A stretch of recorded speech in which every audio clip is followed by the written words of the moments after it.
শালিক এই সময় বাহিরে বের হবে না, এটাই বড় সুযোগ। চল সব ফল সাবার করে দেই। ঠিকই বলেছো, তুমি গাছে ওঠো আর আমি নিচ থেকে ফল কুড়াচ্ছি, কেমন?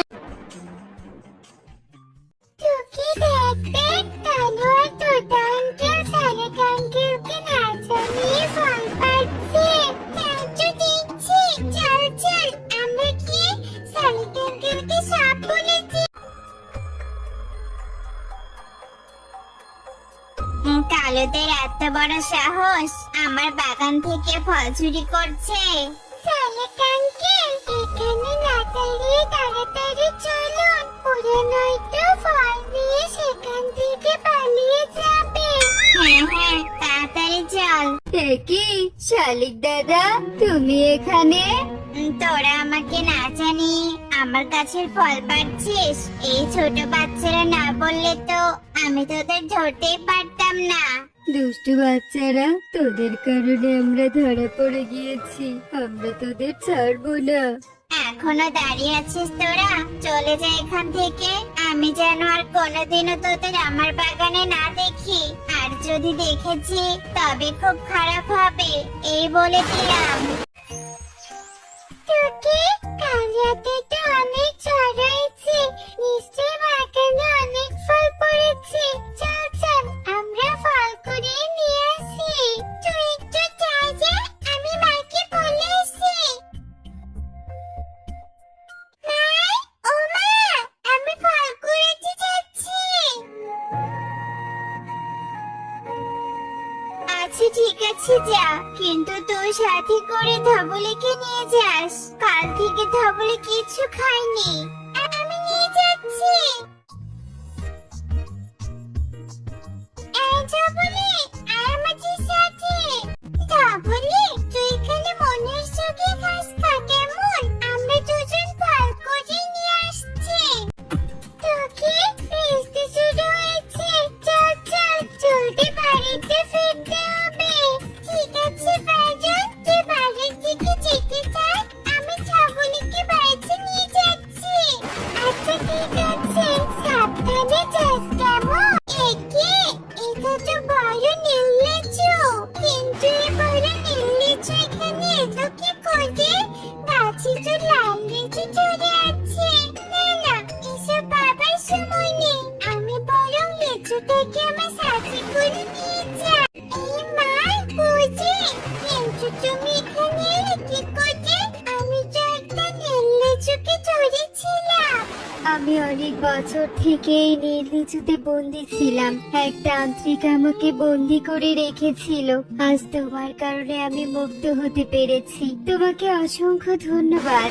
ধন্যবাদ না হয় বাড়ি যেও, এখন তাড়াতাড়ি আমাকে বাড়িতে চলো, এই বৃষ্টিতে ভিজলে আমাদের ঠান্ডা লেগে যাবে। এসো আমার সাথে, এসো।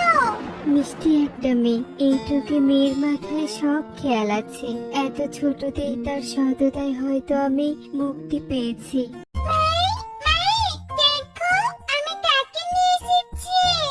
এ মা, এটা তো পরী, আমাদের বাড়িতে পরী এসেছে, এ তো ভাগ্যের বিষয়। আয় আয়, তোরা ঘরের ভিতরে আয়। টুনি, টুনি, বাড়িতে আছিস? কি হয়েছে সুখী দিদি, তুমি এভাবে ডাকছো কেন? পারুলকে কোথাও খুঁজে পাচ্ছি না। পারুলকে তোদের বাড়িতে আছে?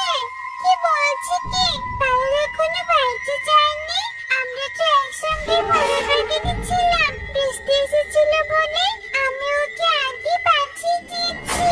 কে জানে আমার মেয়েটা কোথায় আছে, কি করছে। সুখী দিদি, তুমি কেঁদো না, আছে হয়তো কোথাও। চলো, আমিও তোমার সাথে গিয়ে পারুকে খুঁজি। টুকি মা, তুই ঘরে থাক কেমন? তোর কারণে শালিকা আমাদের অনেক গালি দিয়েছে। তোরা আমার নামে শালিকে বিচার দিয়েছিস, তাই না? এখন বোঝ মজা। এরা আমাদের ধরিয়ে দিয়েছে বলে শালিক দাদা আমাদের চোর দাবি করেছে। আমাদের সাথে পাঙ্গা নেওয়া, তাই না? আমাদের সাথে পাঙ্গা নেওয়া এত সোজা না। আঙ্কেল, আঙ্কেল, তুমি আমাকে বাড়িতে যেতে দাও। আমার বাবা মা হয়তো অনেক চিন্তা করছে। দয়া করে তুমি আমাকে যেতে দাও। তুই হারিয়ে গিয়েছিস, এই কথা পুরো বনে এতক্ষণ ছড়িয়ে পড়েছে। আর এত সহজে তো আমরা তোকে ছাড়ছি না। বনের সবাইকে হয়রানি করার পরই ছাড়বো। হা, হা, হা, হা, হা।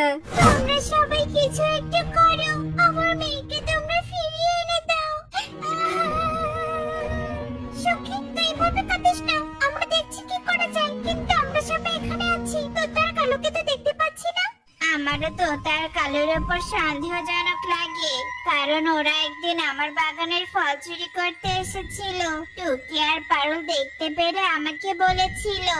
ব্যাপারটা তাহলে ঘটিয়ে দেখতে হবে। ঠিক আছে, তোমরা সবাই বাড়িতে যাও, পরে একসময় আমরা দেখা করব। আর এই বিষয়টা কালো তো থেকে জানানো যাবে না। টুকি, তুই এভাবে মন খারাপ করে বসে থাকিস না মা। আমরা পারুলকে খোঁজার জন্য অনেক চেষ্টা করছি। টুকি আমাকে অনেক সাহায্য করেছে, এজন্য আমাকেও তাকে সাহায্য করা উচিত। টুকি, আমি তোমার বন্ধুকে ফিরিয়ে নিয়ে আসব। আমার কথাগুলো মনোযোগ দিয়ে শোনো। এসব করলে কি আমরা সত্যি অন্যায়কারীকে ধরতে পারবো? পারুল আমাদের কাছে ফিরে আসবে? একবার চেষ্টা করেই তো দেখো। এই নাও, তোমাদের কাজ শুরু করে দাও। নাও নাও, যত ইচ্ছে লিচু খাও। টনি, তোর কি মাথা খারাপ হয়েছে? সবাই অনেক চিন্তায় আছে, আর তুই লিচু খাওয়াচ্ছিস? আরে খাও না, পরেরটা পরে বুঝতে পারবে। আমরা সখীর মেয়েকে বন্দি করে রেখেছি, এই কথা বনের কেউ জানতে পারবে না। বনের সবাই তো অনেক বোকা, এসব তো কিছুতেই বুঝতে পারবে না। এ কি, সবাই আমাদের দিকে তাকিয়ে আছে কেন? তোরাই আমার মেয়েকে বন্দি করে রেখেছিস, তোদের আমি ছাড়বো না। কালু দাদারা বড় অন্যায় করেছে, এদের উচিত শিক্ষা দিতেই হবে।